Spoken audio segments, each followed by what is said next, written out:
புராணம்னா பழசுன்னு அர்த்தம், கதைன்னா கற்பனையானதுன்னு அர்த்தம். நிகழ்ச்சி செய்தின்னா தான் நடந்தது, கதைன்னா நடக்காதது நாம் கற்பனை செய்து எழுதுவது பொருள்.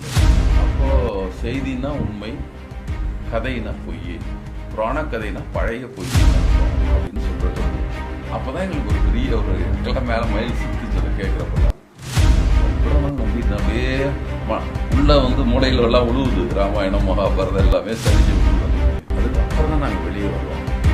எப்போ வெளியே வந்தோம்னா அதிகமான போன்றவங்கலாம் பேசுறது கேட்டு தான் வெளியே வரோம். அதுக்கப்புறம் இப்போ கேட்டப்ப இன்னும் இவ்வளவு ஆபத்துலாம் எனக்கு இப்போ தான் தெரியுது எனக்கு. அதிகமான பேசுறதை கேட்டு தான் ஆர்எஸ்எஸ் இருந்து வெளியே வராங்க. அதுலேருந்து வந்திருக்காரு அவர். அதுலேருந்து நாங்கள் ஒதுங்கி பேசாம இந்த நாவலில் குறிப்பிட்டிருக்கிறது செடியன் தன்னாசி இவங்கெல்லாம் சொல்கிறாரு. ஆனால் அது இப்போது அந்த நிலையில் அந்த வெற்றி அவர்களை அவங்களால முழுசாக பிடிக்க முடியல. காரணத்தோடர் அதிகமான் போன்றவர்கள்லாம் இயக்கம் எடுத்து அவங்களுக்கு இந்த விளக்கப்படுத்தினது இப்போ நமக்கு ஒரு பாதுகாப்பாக அமைஞ்சிருக்கு. அந்த மக்களும் காக்கப்பட்டார்கள், ஊரும் காக்கப்பட்டிருக்கு. மீண்டும் ஒரு கலவரம் இல்லாமல் தடுத்துருக்குன்னு சொல்கிறாங்க.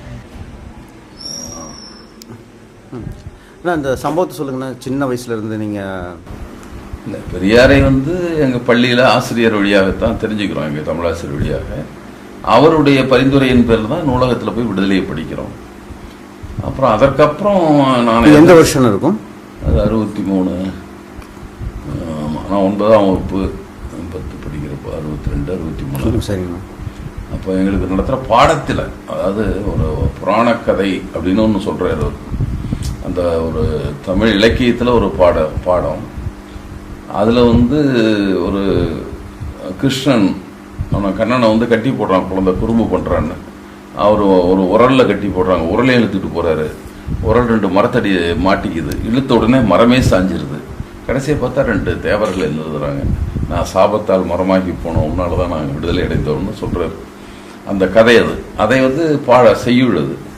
அதை இவர் விளக்கிட்டு என்று புராணக்கதை ஒன்று அப்படின்னு அவர் சொல்கிறார். இது ஒரு புராணக்கதை அப்படிங்கிறார்.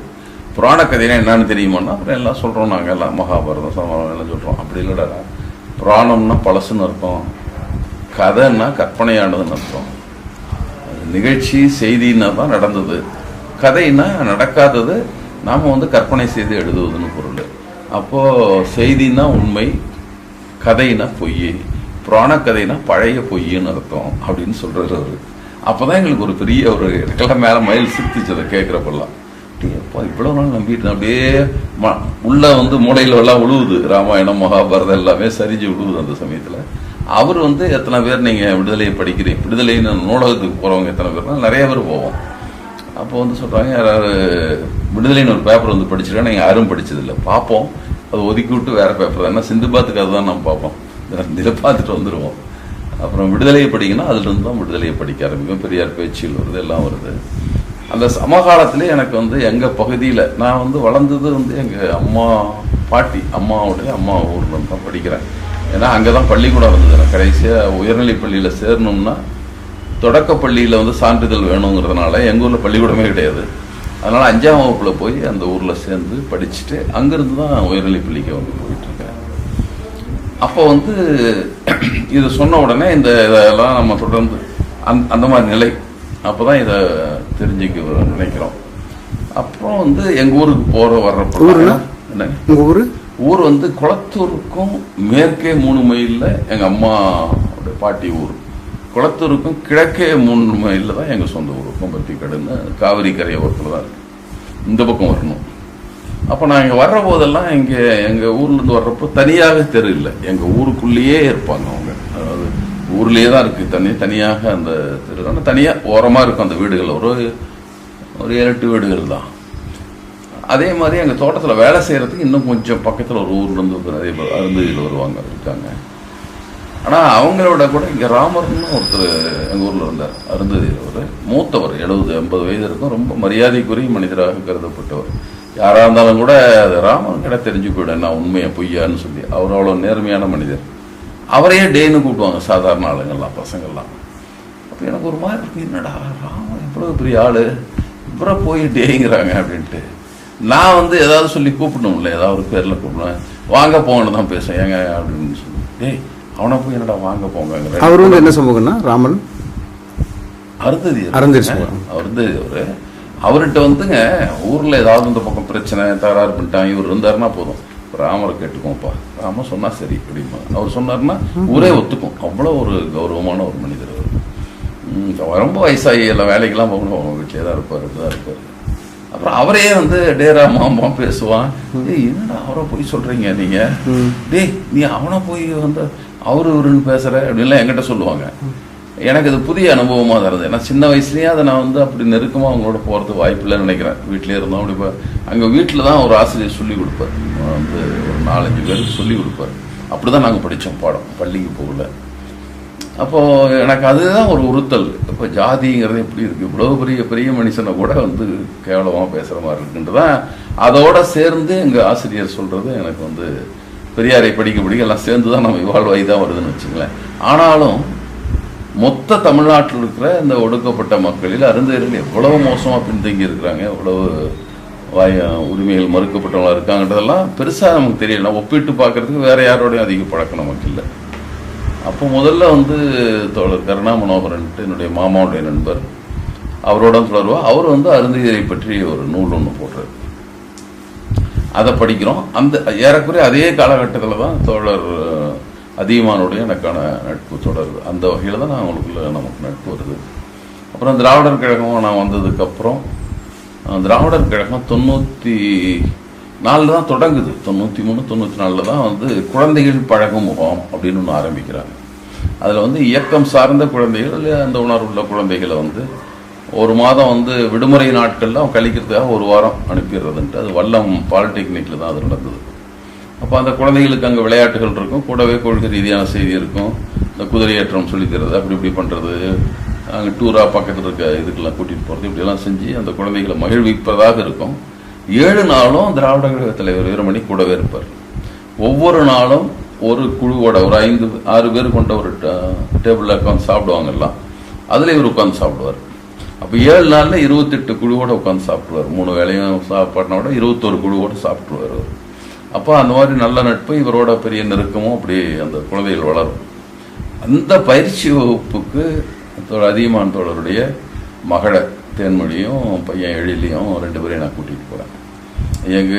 எங்கள் கிராமத்துலேருந்து எங்கள் அண்ணாருடைய பேத்தி, மாமா மகளுடைய மகள், இவங்களையும் கூட்டிட்டு போகிறோம். அவங்களையும் சேர்த்து நான் அப்போ வந்து ஈரோடில் இருந்த தோழர் இருந்தார்.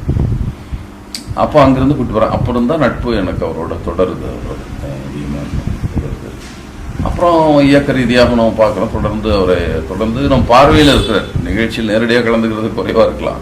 ஆனால் பொதுத்தில் அவருடைய நடவடிக்கைகள், அவருடைய முயற்சிகள் எல்லாத்தையும் நம்ம பார்த்துட்டு இருக்கோம். அதுக்கு அதிகமாக நான் வந்து அப்போது தொடர்பில் இருந்தது இவரோட நம்ம கருணாமனோகர் எப்படி தொடர்புனா, எங்கள் பக்கம் நடக்கிற ஜாதி மறுப்பு திருமண தம்பதிகளுக்கு உடனே வேலைகள்லாம் ஒரு பனியன் இதில் கொண்டு விட்டுறலாம், அவர் வச்சிருந்த கம்பெனியாக கொண்டு விட்டுறலாம். கொஞ்ச நாளைக்கு அது பாதுகாப்பு, அங்கிருந்து அடுத்து யோசிக்கிறதுக்கான டைம் கிடைக்கும். அப்படி தான் போய் அவர் விட்டுட்டு இருந்தோம். அந்த மாதிரியான தொடர்பு இருந்ததுனால அவர்கிட்ட இருந்து தான் நம்ம லிட்ரேச்சர்லாம் அந்த அருந்ததியர்களை பற்றிய பல்வேறு சிறு நூல்கள்லாம் கிடைச்சி அப்புறம் தான் அந்த ஈடுபாடு நமக்கு வருது. அது நம்ம பகுதியில் சரிந்து வாழ்கிற இந்த மக்கள் இவங்களை பற்றி தெரிஞ்சுக்கலாம் நமக்கு அப்படின்னு நினைக்கிறோம். அந்த பேர் எனக்கு ஒட்டஞ்சத்து மேலே ஒரு மலையில் ஒரு கிறிஸ்துவ பெயரில் ஒரு காலனி, அது அருந்ததியர் வாழ்கிற பகுதி தான். அங்கே ஒரு கூட்டம், நாங்கள் பொதுக்கூட்டம் நடத்துகிறோம். அந்த பொதுக்கூட்டம் வந்து நாங்களாக போய் அங்கே இருக்க இளைஞர்களை திரட்டி. அப்போ நீங்கள் எந்த இயக்கத்தில் இல்லை? திராவிட கழகம். ஓகே.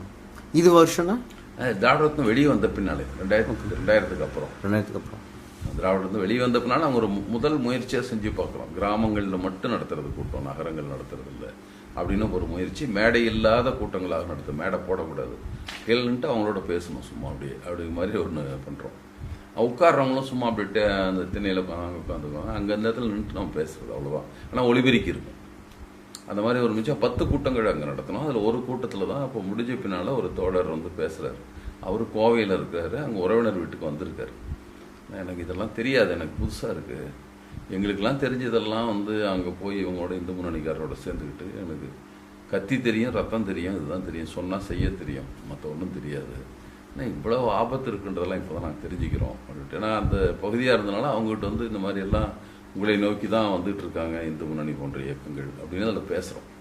அந்த கண்டென்ட் என்னன்னு பேசுவீங்கன்னா அந்த கண்டென்ட்ல இல்லை ஃபிலாசபிக்கலாக பேசுவீங்களா இல்லை இல்லை அங்கே பிளாஸ்டிக் அந்த மக்கள்கிட்ட பேச முடியாது இல்லை சும்மா அதான் நாங்கள் சொல்கிறோங்களே அது உரையாகவும் இருக்காது உரையாகவும் தான் அந்த பேச்சு இருக்கும். உங்களுக்கு தெரியும் இல்லைங்க இங்கெல்லாம் பண்ணிட்டு இருக்கானுங்களே இப்படி தான் பேசுறதா இருக்கும். அந்த மாதிரி தான் அதில் சொல்லி எப்படி இந்து முன்னணியெல்லாம் வர்றான் அவன் என்ன நம்மகிட்ட பேசுவான் ஆனால் உண்மையிலே அது செயல்படலைன்னா அவனுடைய கடைசி திட்டம் என்ன அப்படிங்கிறதெல்லாம் பேசுகிறோம். அப்போ அதை முடிச்சுட்டு இவர் பேசுகிறார் திருமுருகன்ட்டு தொடர்புலாம் முடிச்சு முதல்ல பேசிட்டு அது இருப்பார். அவர் ஒரு ஏதோ ஊடகத்துக்கு கூட நிருபராக நம்ம இருந்தாருங்க. எனக்கு அப்போல்லாம் தெரியாதுங்க. அதுக்கப்புறம் தான் நாங்கள் வெளியே வர்றோம். எப்போ வெளியே வந்தோன்னா அதிகமான் போன்றவங்கலாம் பேசுறது கேட்டு தான் வெளியே வர்றோம் நாங்கள்.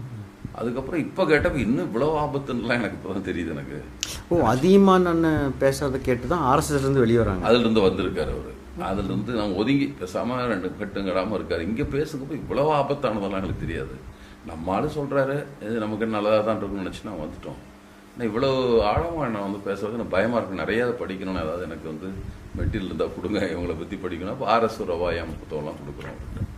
நீங்கள் படிங்க இதெல்லாம் அப்படின்னு சொல்லி கொடுக்குறோம். அதற்கப்புறம் வந்து அந்த நிகழ்ச்சி நஞ்சனமான சாட்சிகள் இந்த இதில் தான் அதில் நான் குறிப்பிட்டு சொன்னேன். இப்போ என்ன மாற்றத்தை அடைந்திருக்கிறதுனா அப்போ ஒரு தகராறு ஒன்று நடந்தது. இந்த நூல் வெளியீட்டுக்கு பக்கத்தில் அது இப்போ எனக்கு நினைவு கொண்டு வர முடியல. அந்த சமயத்தில் வந்து இவங்க முயற்சிக்கிறாங்க அருந்து இளைஞர்கள் இழுக்கிறதுக்கு. வெற்றி அடையில் இந்து முன்னணி இந்த புத்தகம் வெளியிடுறதுக்கும் ஒரு 6 மாதத்துக்கு அந்த சிக்கல் நடக்குது. அந்த புத்தகம் காட்டிங்கன்னா மௌனத்தின் சாட்சிகள் இந்த புத்தகம் சரிங்க சம்சுதீன் ஹீரான் எழுதுனது. சரிங்க. இதில் வந்து அந்த கோவை கலவரம் அதை முன்வைத்து எழுதப்பட்ட ஒரு நூல். இது நடுநிலையாக இருந்து அவர் எழுதுறாரு. அவர் ஒரு இந்திய பொதுவுடைமை கட்சியில் CPIயில் இருக்கிற ஒரு தோழர். அப்போது வந்து நான் சொல்கிறேன் அந்த சமயத்தில் என்ன பண்ணுறாங்க நாங்கள் போனோன்னே இங்கே வராத போகலாம் இங்கே என்ன உனக்கு வேலை எங்ககிட்ட என்ன வேலை எங்கள் தெருவுக்கு என்ன உனக்கு என்ன வேலை அப்படி வெளியே நிறுத்திடுறாங்க. அவங்க யாரும் உள்ளே கூட விட்டுறதில்லை யாரை போய் பார்க்கவும் விட்டுறதில்லை. அப்போ அதையும் சொல்லிட்டு அப்போ நடந்தது இந்த நாவலில் குறிப்பிட்டிருக்கிறது செடியன் தன்னாசி இவங்கெல்லாம் சொல்கிறாரு. ஆனால் அது வந்து இப்போது அந்த நிலையில் அந்த வெற்றி அவர்களை அவங்களால முழுசாக பிடிக்க முடியல. காரணத்தோடர் அதிகமான் போன்றவர்கள்லாம் இயக்கம் எடுத்து அவங்களுக்கு இந்த விளக்கப்படுத்தினது இப்போ நமக்கு ஒரு பாதுகாப்பாக அமைஞ்சிருக்கு. அந்த மக்களும் காக்கப்பட்டார்கள் ஊரும் காக்கப்பட்டிருக்கு. மீண்டும் ஒரு கலவரம் இல்லாமல் தடுத்துருக்குன்னு சொல்கிறாங்க. அப்போ நடந்த கலவரம் நடந்து எனக்கு ஞாபகம் வரல. எனக்கு ஏதோ ஒரு தயாராகி அவங்க விடவே மாட்டேன் உள்ளே விட்டுறதில்ல. போ வெளியே நீ உங்களுக்கு என்ன வேலை இங்கே போங்க உள்ள விடாம காலனிக்குள்ளே நுழையாதன்னு. எந்த பகுதியை நான் சொன்னீங்க? கோவை இப்போ உக்கடம் பகுதி. இது நீங்கள் சொல்கிற இன்சிடென்ட் வந்து உக்கடத்தில் நடந்தா? ஆமாம் உக்கடம் அந்த பகுதியில் அவங்க விடுறதே இல்லை உள்ள வராதன்னு சொல்லி நீ இப்போ இங்கே எதுக்கு திருப்பி இங்கே வர்ற முதல்ல பண்ணது போதாதா அப்படிங்கிற மாதிரி அவங்க துரத்தி விட்டுறாங்க. அந்த இன்சிடென்ட்டை புக்கில் போட்டிருக்காரு. அந்த நிகழ்ச்சி இல்லை துரத்தி விட்ட நிகழ்ச்சி போடல முதல் நடந்த நிகழ்ச்சியை போடுறாரு. ஓகே. அதை சொல்கிற போது இப்போ அண்மையிலும் ஒரு நிகழ்ச்சி நடந்தது. இது நடந்தது அதற்கு முன்னால் நடந்தது. ஓகே.